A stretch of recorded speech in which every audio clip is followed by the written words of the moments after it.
Olá, hoje eu quero explicar para vocês uma ferramenta de gestão utilizada para o aprimoramento de processos, resolução de problemas e também o monitoramento de melhoria contínua. Eu estou falando do PDCA. Então, todos nós sabemos que o grande diferencial de uma empresa para que ela seja reconhecida, para que ela se destaque, para que ela tenha sucesso, é que ela forneça um produto e um serviço de qualidade, correto? Então, isso deve ser um objetivo já macro de toda a organização. E ela deve começar a tratar tudo o que impede ela de alcançar esse resultado. Tratar como um problema, sim. E aí é que entra o ciclo PDCA. O ciclo PDCA, ele foi criado por um norte-americano chamado Walter Shillhart na década de 20. E esse norte-americano, ele ficou conhecido pela sua contribuição na área de controle estatístico da qualidade. Ele inclusive criou outras ferramentas da qualidade e uma delas é o CEP, Controle Estatístico de Processo. O Walter Shillhart, ele criou o ciclo PDCA na década de 20, porém só na década de 50 que ele ficou um pouco mais conhecido, mais popularizado, através de um professor chamado William Deming, que passou a se dedicar mais às melhorias de processos da qualidade nos Estados Unidos durante a Segunda Guerra Mundial. E ele também ficou muito conhecido por um título que deram para ele, de guru do gerenciamento da qualidade.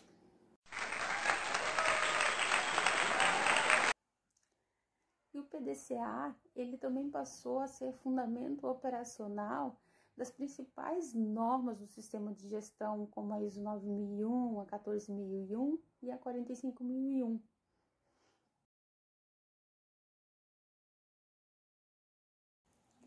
Para entender um pouco mais sobre o ciclo PDCA, observe a imagem. A sigla PDCA significa Plan, Do, Check e Act, que traduzindo é planejar, fazer, checar, que é o verificar, e agir. Normalmente, o ciclo PDCA inicia-se pelo P, pelo planejamento, mas pode ocorrer algumas variações dependendo do que a empresa está procurando. Então, a primeira etapa, a etapa de planejamento, é uma das etapas mais importantes do PDCA, porque é nessa etapa que você vai enxergar os problemas e planejar como eles podem ser resolvidos. E para iniciar esse processo, é imprescindível que você conheça todas as etapas para sua efetivação. E que etapas são essas? Identificar qual o problema, a ser resolvido, estabelecer o objetivo que será alcançado após a sua resolução, definir as equipes que estarão envolvidas e serão responsáveis pelas demandas, verificar se será necessário investimentos para a execução das demandas ou qualquer outro tipo de gasto, definir prazos para a execução do plano, definir quais serão os dados coletados e utilizados para verificar a efetividade do plano. Após a gente identificar o problema e estruturar de que forma o processo se dará, é preciso analisar de forma profunda o problema. E aqui a gente tem que ter um pouco de atenção. E neste momento, então, ainda dando continuidade ao planejamento, a equipe que está ali responsável deverá analisar de forma profunda aquele problema, as causas, os efeitos.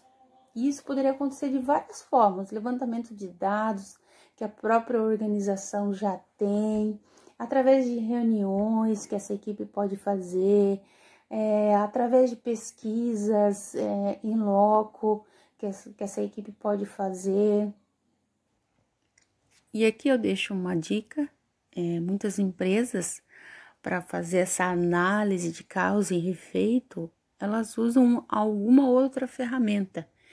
que pode ser o diagrama de Ishikawa, o diagrama de Pareto, o 5W2H e os 5 porquês. E aí, fazendo toda essa análise, usando as melhores ferramentas aí que cabem aí à tua empresa, você vai conseguir identificar de que forma que o problema ocorre e o melhor ainda, né, de que forma que ele pode ser resolvido. E a partir de tudo que foi levantado, tudo que foi mensurado, que foi discutido e sugerido como uma ação de correção ou ação para ser implementada para corrigir aquele problema, deverá ser descrita num plano de ação. E é claro, né? Esse plano de ação deverá estar com o seu devido responsável pela ação e com o prazo para implementar aquela ação, para corrigir aquela ação.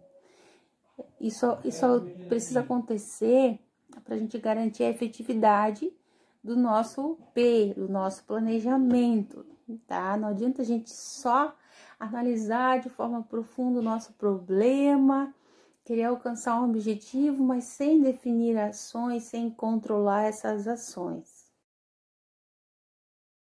Então, depois que a gente planejou já as ações, escreveu as ações, um plano de ação com seus respectivos responsáveis e prazos, é hora de pular para a etapa 2, que é o do, o fazer.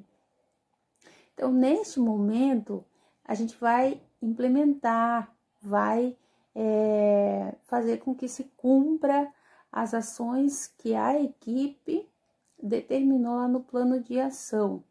Então, nesse momento também é importante que a equipe responsável continue se reunindo para conversar sobre as principais dificuldades que estão tendo para implementar o plano de ação, sobre os pontos mais relevantes, né, que ainda podem ocorrer, como, por exemplo, a equipe pode querer incluir uma nova ação ou pode verificar também que uma ação não tem condições de ser implementada ou precisará ser analisada novamente.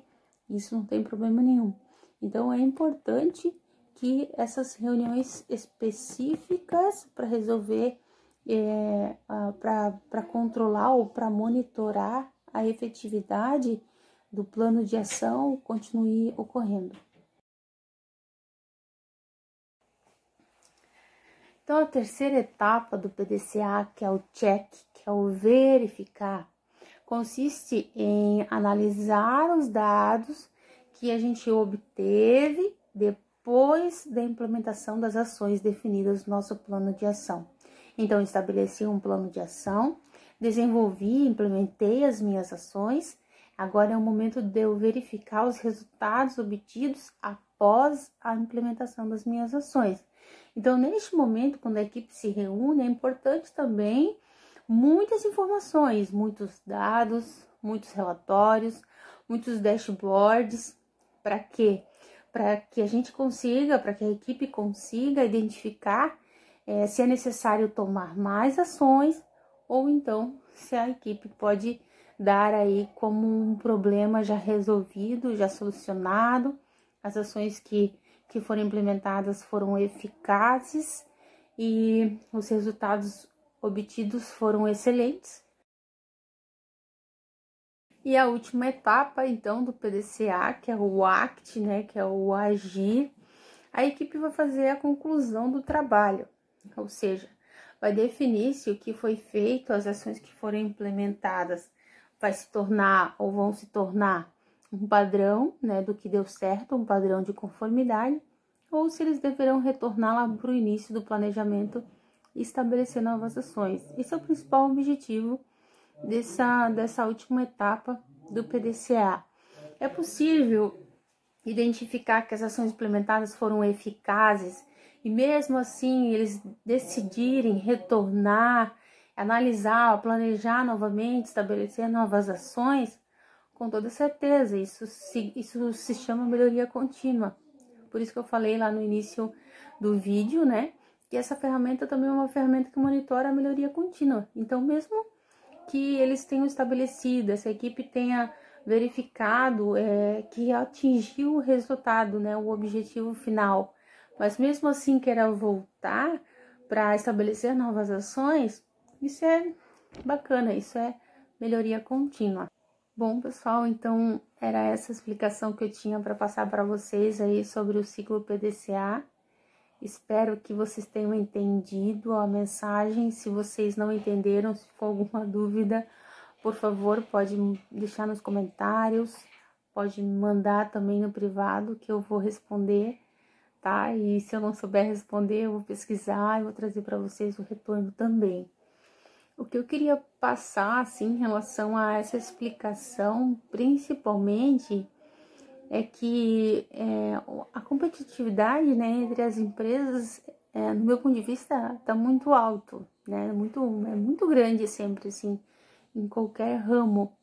Então, buscar a excelência nas atividades, no fornecimento de um produto de qualidade, de um serviço de qualidade, buscar esse equilíbrio, né, social, né, buscar esse equilíbrio econômico, buscar esse equilíbrio ambiental, é um objetivo de toda e qualquer empresa.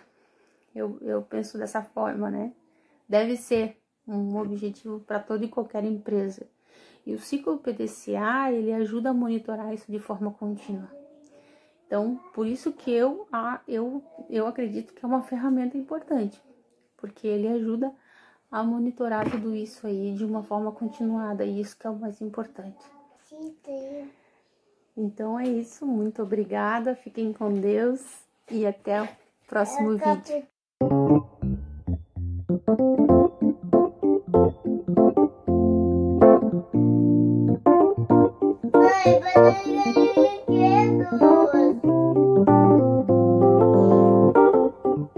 Posso? Sim.